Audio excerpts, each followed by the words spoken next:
আমার প্রিয়জনেরা কেমন আছেন? ভালো আছেন তো?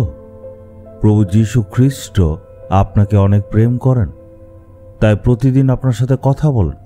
আপনি কি ওনার সাথে চলেন? এই প্রোগ্রামটার নাম ওয়াক উইথ জিসাস, তাই এখানে বাক্য নিয়ে আমরা কথা বলি। যখন দুজন মানুষ একসাথে হাঁটে, শুধু একজন কি কথা বলে?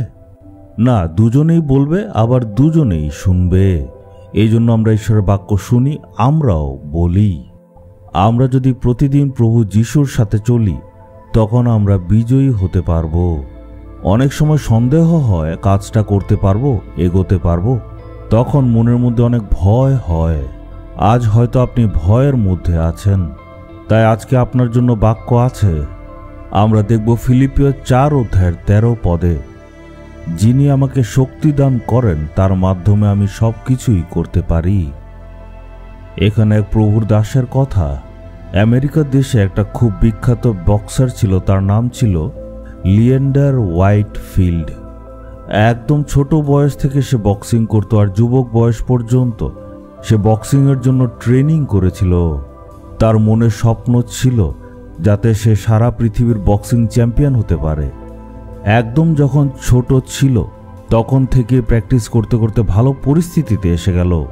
অনেক ছোট ছোট প্রতিযোগিতা জিতলো, আর এখন সময় এসে গেল ওয়ার্ল্ড চ্যাম্পিয়নশিপের। এই বক্সারটাকে হারিয়ে ফেললেই সে ওয়ার্ল্ড চ্যাম্পিয়ন হতে পারবে। সেই বক্সিংয়ের সময় ঘনিয়ে আসলো। দুই বক্সার সামনাসামনি দাঁড়াবে। সে নিজেকে পুরোপুরি প্রস্তুত করেছিল, কিন্তু হঠাৎই তার হৃৎপিণ্ডের মধ্যে সমস্যা দেখা দিল। তাকে হাসপাতাল নিয়ে যাওয়া হলো। ডাক্তাররা অনেক পরীক্ষা নিরীক্ষা করলো, আর তাকে বলল, আপনার হৃদয় অনেক দুর্বল হয়ে গেছে।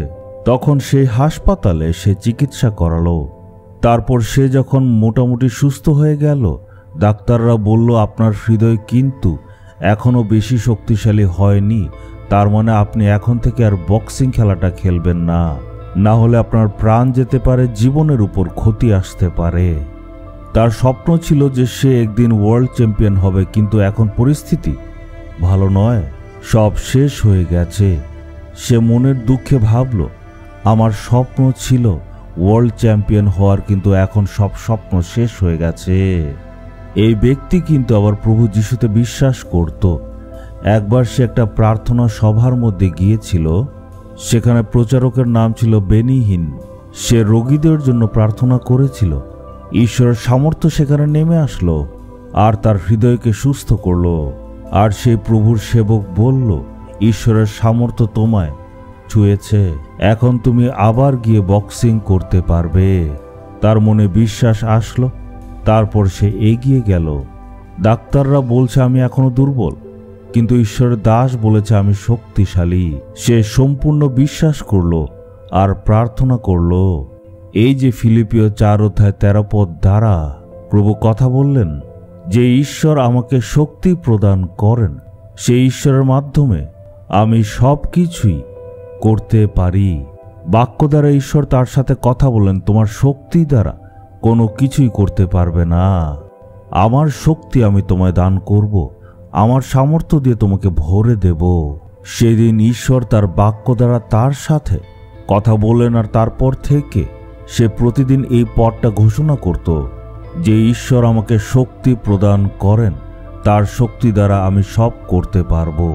যখন সে ঘোষণা করলো যে ঈশ্বরের শক্তির মাধ্যমে আমি সবকিছু করতে পারি, তার ভেতরে একটা নতুন শক্তি আসলো। তার ভেতরে যে শক্তি আসলো সেটা নিয়ে প্রতিযোগিতায় ভাগ নিল, আর সে জয়ী হলো। সে ওয়ার্ল্ড চ্যাম্পিয়ন হয়ে গেল। কিভাবে সেই জিনিসটা সম্ভব হলো? সেটা প্রভুর শক্তি দ্বারা। যিশু তাকে শক্তি দিয়েছিলেন।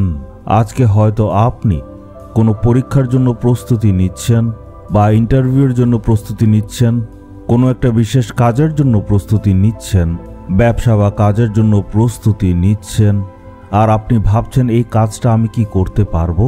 এই বাক্যটা আপনি বলুন, যে জীবিত ঈশ্বর আমাকে শক্তি প্রদান করেন, তার মাধ্যমে আমি সব করতে পারি।